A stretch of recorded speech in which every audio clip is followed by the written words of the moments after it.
She was just a roadside plantain seller. Dirty dress, bare feet. No one listened to her. He was a billionaire, powerful, respected, untouchable. That morning, she saw him step out of his office, and something inside her broke. She dropped her tray, ran into traffic, and grabbed his wrist in public. Then she did the unthinkable. She ripped the watch off his hand. People stared. Security moved closer. "Don't wear this," she begged. "If you do, you will die." The billionaire froze, because for the first time in his life, fear made him listen to a poor plantain seller. Don't forget to like, share, comment, and subscribe to support our channel. The first thing Lola learned in life was how to wake up quickly. Not because she wanted to, but because the streets did not forgive slow people. She opened her eyes before dawn, her body stiff from sleeping on bare concrete. The cold from the night still clung to her bones. A passing bus splashed dirty water near her feet, and she jerked upright immediately, heart racing. For a moment, she didn't remember where she was. Then reality settled in, under a closed shop canopy. Again.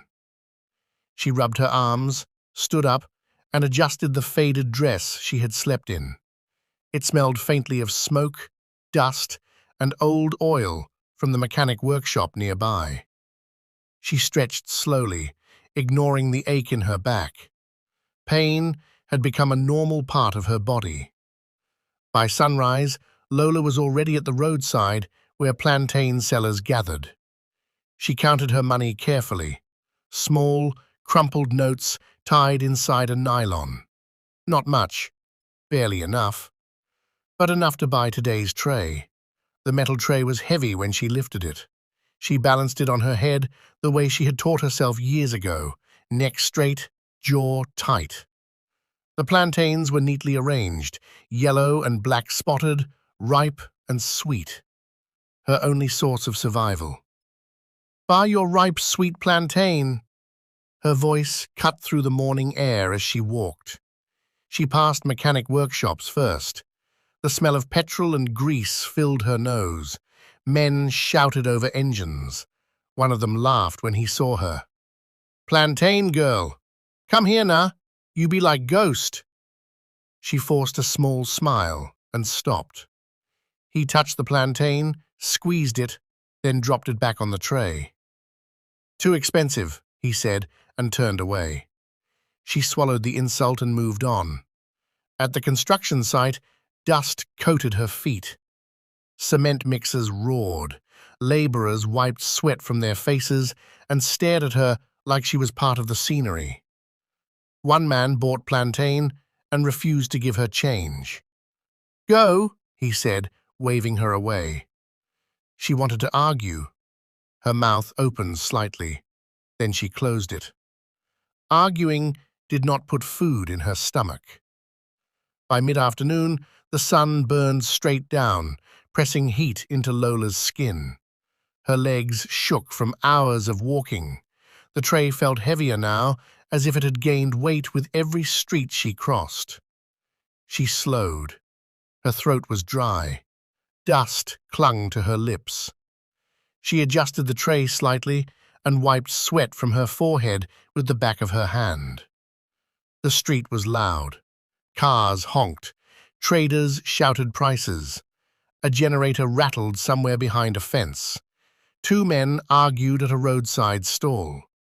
Life moved, busy and careless. Lola crossed the road, waiting for a bus to pass. Someone brushed her shoulder without stopping. Another person looked at her tray, then walked on. She reached the next junction and paused.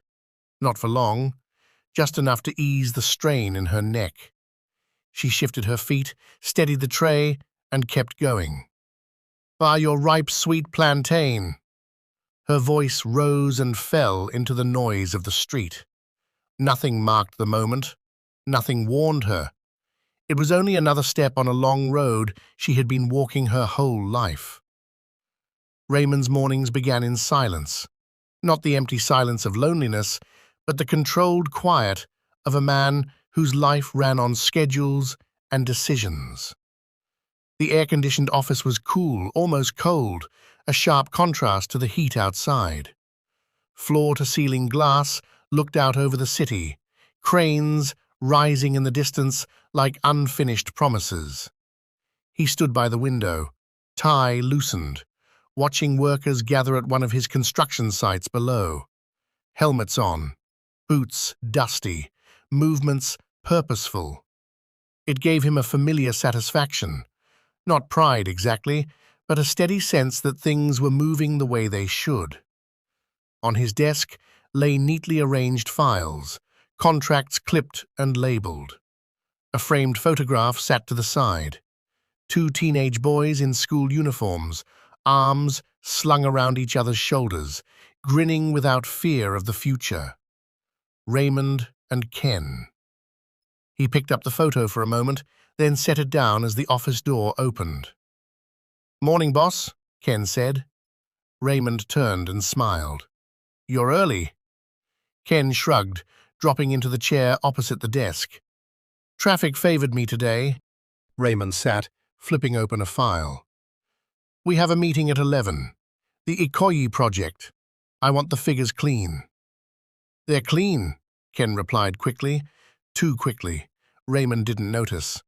He trusted Ken the way one trusts habit, without thinking. Ken had been with him from the beginning. When Raymond took loans no one believed he could repay. When he slept in his office some nights too tired to go home. Ken had been there, eating takeaway on cardboard boxes, complaining, laughing, surviving. When the first big contract came through, Raymond didn't hesitate. He brought Ken in, made him manager, gave him access. The city watched Raymond rise.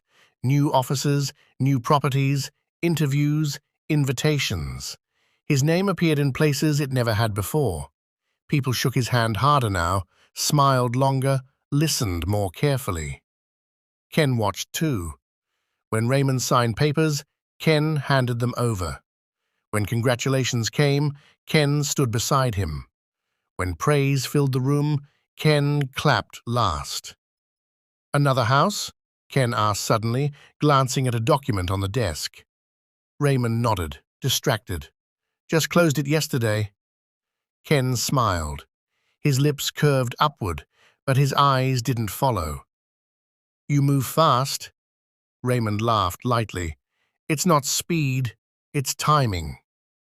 Ken leaned back in the chair, folding his arms. "Some people are just lucky." Raymond looked up. "Luck fades. Work stays." Ken said nothing. Later that afternoon, Raymond walked through one of his sites. The sun was brutal. Cement dust hung in the air. Workers greeted him respectfully. He greeted them back, asking questions, listening, nodding. Ken followed, tablet in hand. Raymond stopped to help a laborer lift a fallen plank. The man stared at him, shocked. "Sir, no." "It's fine," Raymond said, already lifting. Ken watched, jaw tightening slightly. By the time they returned to the car, Raymond was dusty, sleeves rolled up, smiling like a man who still remembered where he came from. Ken opened the door for him. Raymond didn't see the way Ken's hand lingered on the car handle, didn't see the look that flashed across his face, brief, sharp, buried immediately. Raymond had everything, and standing beside him was the one person who wanted it all to be his instead. Night came the way it always did for Lola, without warning and without mercy. By the time the streets began to quiet, her tray was empty. Not because the day had been kind, but because her legs had carried her until there was nothing left to give. She stopped under a flickering streetlight and counted the coins in her nylon bag, shielding them with her palm. It wasn't much. She tied the nylon and slipped it inside her dress, pressing it flat against her stomach. Hunger sat sharp and familiar in her belly. She bought a small wrap of food from a roadside woman and ate slowly, chewing each bite like she needed it to last. When she finished, she wiped her hands and walked on. She found a place beside an unfinished building, concrete pillars standing tall and hollow in the dark. She chose a corner near stacked cement bags, laid down a flattened carton, and sat for a moment, rubbing her calves until the ache softened. The city breathed around her. A radio played somewhere nearby. A dog barked once. Laughter drifted in and faded.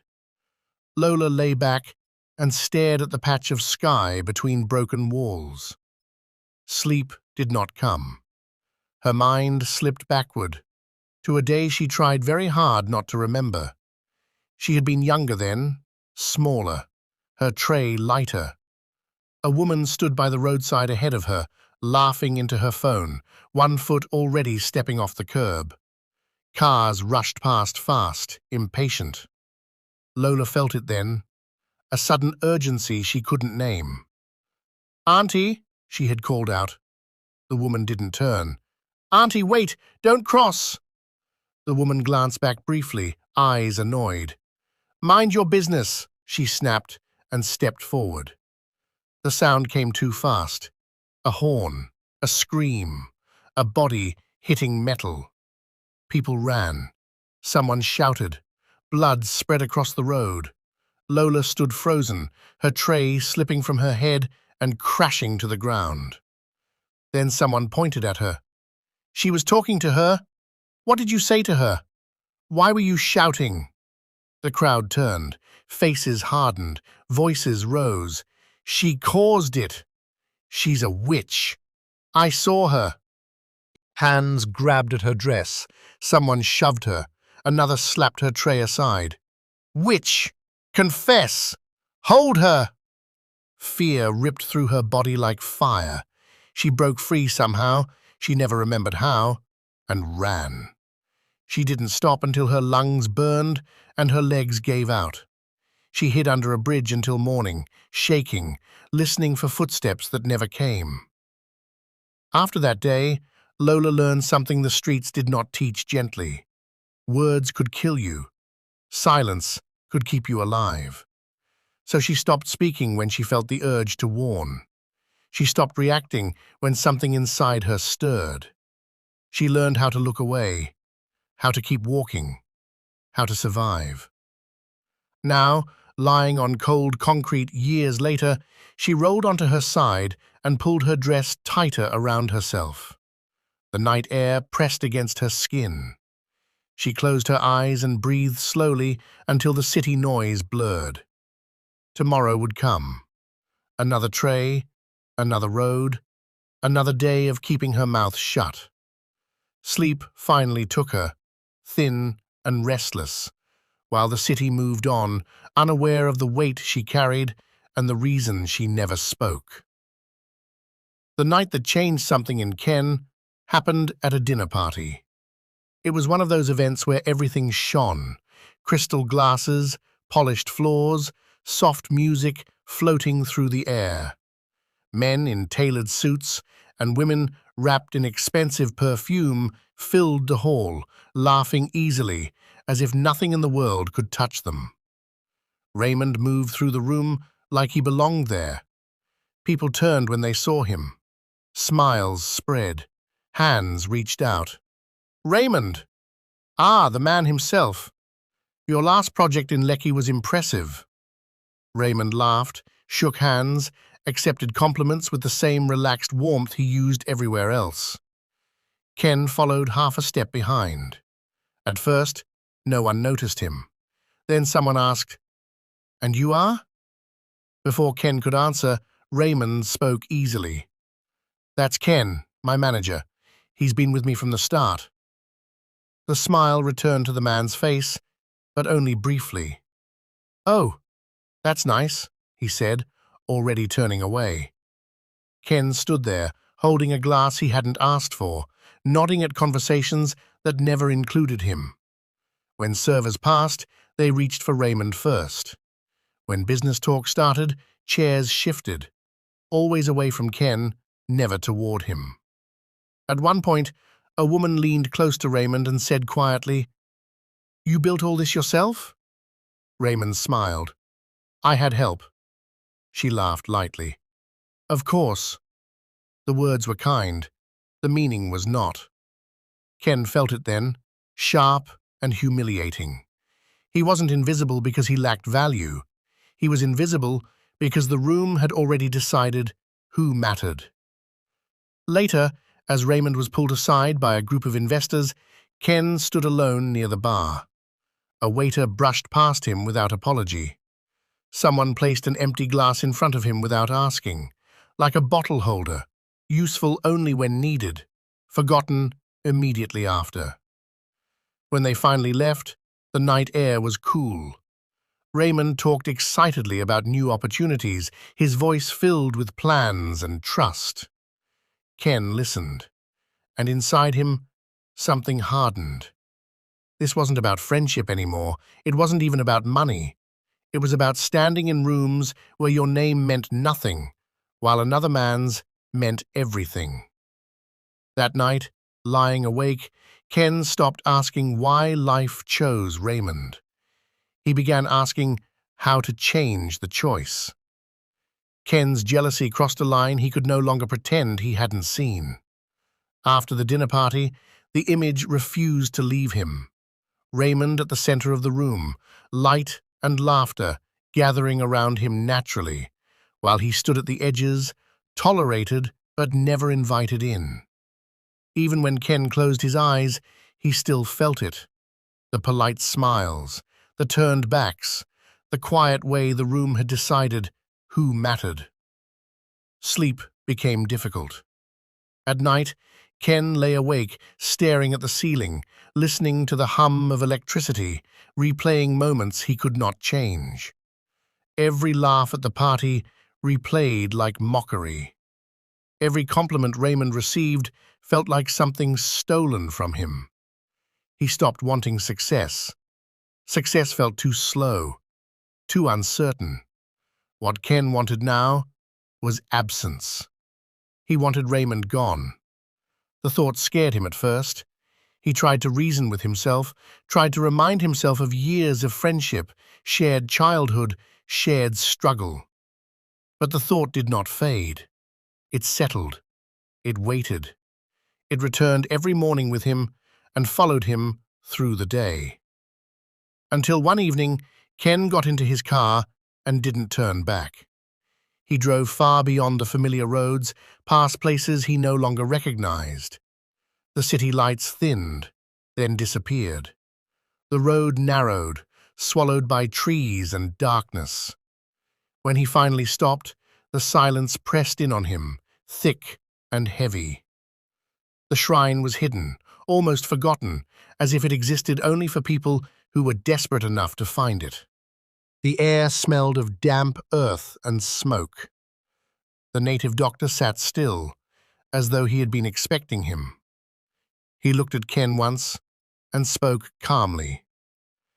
"You came to remove a man from your path." Ken felt his chest tighten. He hadn't said a word. The native doctor explained without emotion, as if describing the weather. A charm. Quiet. Clean. Something tied to an object Raymond wore often, something close to his body. A wristwatch. "After 3 days," the man said, "he will fall. It will look natural. No struggle, no suspicion." Ken listened carefully, his heart beating hard but steady. "And the cost?" he asked. "If the charm is broken," the native doctor replied, "your mind will break with it." Ken nodded. The risk did not frighten him. Not anymore. The next morning, Ken walked into Raymond's office like he always did. Same smile, same easy posture, same tone. "Bro," he said casually, "can I wear your Rolex? I have a date tonight. Mine stopped working." Raymond laughed, already removing the watch. "Take it," he said. "Just return it tomorrow." Ken closed his fingers around the metal. It felt heavier than it should have. He didn't go home. He drove straight back to the shrine and placed the watch in the native doctor's hands. Rituals were performed, words spoken low, things done that Ken refused to think about. When the watch was returned to him, the warning was repeated. Do not wear it, and if it breaks— I understand, Ken said. He didn't wait to hear the rest. The following day, he handed the watch back to Raymond. Raymond glanced at it and smiled. You can keep it. I have others. Ken shook his head. You like this one. Besides, I already bought another. Raymond shrugged and slipped it on. Ken smiled too. Inside him, the waiting began. 3 days. That was all that stood between him and the life he believed should have been his.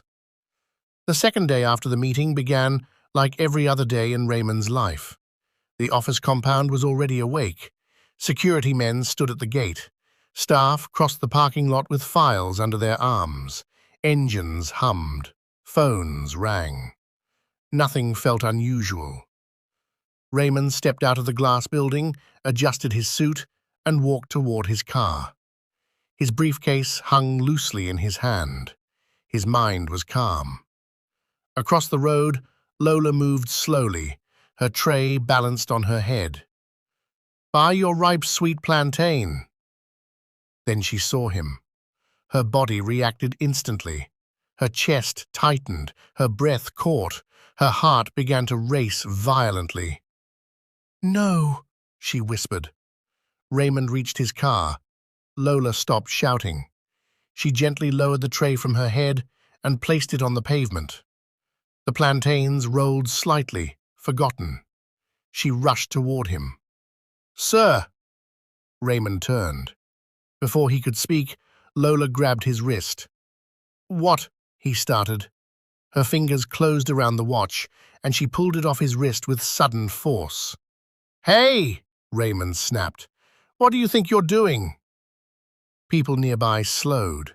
A security man glanced over. Lola held the watch tightly, her hands trembling. Please, she said urgently, please don't wear this watch. Raymond stared at her stunned. Why shouldn't I wear my own watch? She shook her head, panic rising in her eyes. Just don't, she begged. Please. That's not an answer, Raymond said sharply. Why? Lola opened her mouth, closed it. Her chest rose and fell quickly. Raymond stepped closer. You grabbed me in public. You took my property. Now tell me why. Her grip tightened. Please, she repeated, her voice cracking. Just trust me. Trust you how? Raymond demanded. Who are you? Why are you doing this? She shook her head again, tears forming. If you wear it, she said, barely above a whisper, something terrible will happen. Raymond's jaw tightened. What terrible thing? Silence. People had stopped pretending not to watch. Raymond waited. Answer me, he said slowly. Lola couldn't. Her lips trembled. Her eyes filled. Please, she whispered again. Just don't put it back on. Raymond stared at the watch in her hand, then at her face. For the first time, doubt crept into his eyes. How do you know? He asked quietly.